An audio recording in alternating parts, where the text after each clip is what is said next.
Hvernig best að prjóna úr dokku. Nú ætla ég að sýna ykkur hvernig þegar maður ætlar að prjóna, hvernig maður nota dokkuna. Við erum hérna með dokku og þið sjáið á öðrum endanum, þá liggur gagnið hérna inni. Sjáið það hérna. Og það er best að byrja á því að taka það út, svona. Svo það sem við gerum er að við ætlum að fara með puttan inn í miðjuna. Við ætlum að reyna að finna miðjuna. Opnum aðeins dokkuna hérna.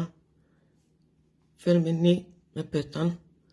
Förum hinum megin og förum inn í og mætumst með puttunum. Mætumst hérna inn í dokkunni með puttunum. Þá fer ég inn með þumalinn og dreg út. Og stundum kemur þetta aldrei mikið eins og núna. En þá bara vef ég það utan af. Og oft þetta taka bara aftur innan úr dokkunni. Svona. Og þá finnum við endan.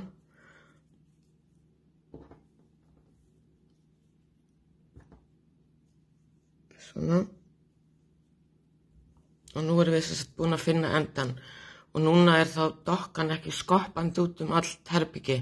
Þannig að það er langt best alltaf að taka innan úr dokkunni.